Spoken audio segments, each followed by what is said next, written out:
السلام علیکم ورحمۃ اللہ وبرکاتہ۔ نحمده ونصلي على رسوله الكريم اما بعد فاعوذ باللہ من الشیطان الرجیم بسم اللہ الرحمن الرحیم انا نحن نزلنا الذکر وانا له لحافظون قال النبی صلی اللہ علیہ وسلم خیرکم من تعلم القرآن وعلمہ۔ زمان نور سے لبریز جام ہے قرآن، زمان نور سے لبریز جام ہے قرآن، متاع امت خیر النام ہے قرآن۔ زبور پر کوئی تورات پر فدا کوئی، زبور پر کوئی تورات پر فدا کوئی، ہماری جان ہے وہ جس کا نام ہے قرآن۔ چلے جو اس کے اشاروں پہ پائے وہ منزل، چلے جو اس کے اشاروں پہ پائے وہ منزل، یگانہ رہبر خاص قرآن ہے قرآن۔ تغیرات میں ہر قوم کے صحیفوں میں، تغیرات میں ہر قوم کے صحیفوں میں، صحیح ہے تو فقط لا کلام ہے قرآن۔ میرے قابل صدر احترام، آج کی تقریر کا موضوع سخن عظمت قرآن ہے۔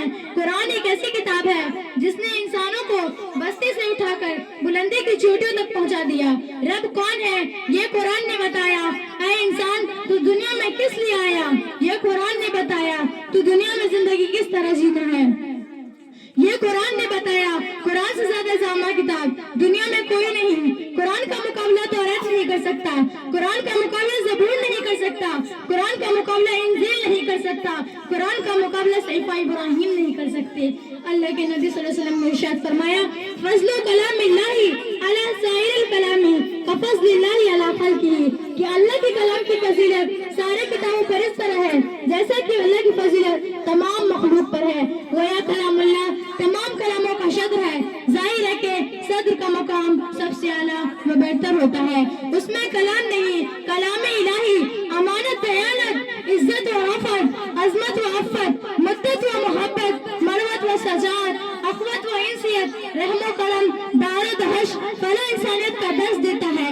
چنانچہ اس کی مثال دنیا کی کسی کتاب میں ملنا مشکل ہی نہیں بلکہ مشکل ترین ہے، اور یہ کیوں نہ ہو کہ اس سے بڑھ کر کوئی کتاب نہیں۔ قرآن کریم کا معجزہ کلام ہے جس نے بڑے بڑے شعراء کو سخنداری کے کجاؤں میں بھوچال مچا دیا، جس نے بڑے بڑے ارباب عقل و دانش لوگوں کو ذیل کر کے اپنا اسیر بنا لیا، جس کی مقنعت حیثیت دلوں کو کھینچتی ہے، جس کا راز اندر کی تاریخیوں کو محفور کر کے روشنی بکستا ہے، جس کا پڑھنا دلوں کو سرسار کرتا ہے۔ جو قرآن پڑھتا ہے اللہ اس کے سارے گناہ معاف کر دیں گے۔ جو قرآن کو یاد کرے اسے حافظ قرآن کہتے ہیں، جو قرآن کی تفسیر کرے اس کو مفسر کہتے ہیں، جو قرآن کو پڑھائے اسے استاذ کہتے ہیں، جو قرآن پر عمل کرے کہتے ہیں، جو قرآن کو پڑھائے اسے استاذ کہتے ہیں، جو قرآن کو یاد کرے اسے حافظ قرآن کہتے ہیں۔ اللہ کے نبی صلی اللہ علیہ وسلم نے ارشاد فرمایا، خیرکم من تعلم القرآن وعلمہ، کہ تم میں سے بہتر شخص وہ ہے جو قرآن سیکھے اور دوسروں کو سکھائے۔ قرآن میں کیا ہے؟ قرآن میں 18,000 علوم ہے، سائنس قرآن میں ہے۔ وَأَنزَلْنَا الْحَدِيدَ فِيهِ بَأْسٌ شَدِيدٌ، یہ سائنس ہے۔ جغرافیہ قرآن میں ہے، قُلْ سِیرُوا فِی الْأَرْضِ، یہ جغرافیہ ہے، اور یہ قرآن ناطق ہے۔ ناطق کے معنی بولنے والا۔ قرآن سے پوچھا ہے قرآن تو کون ہے؟ تو قرآن نے کہا، ذَلِکَ الْکِتَابُ لَا رَیْبَ فِیہ، میں وہ کتاب ہوں جس میں کوئی شک و شبہ نہیں۔ قرآن سے پوچھا ہے قرآن تجھ کو کس نے نازل کیا؟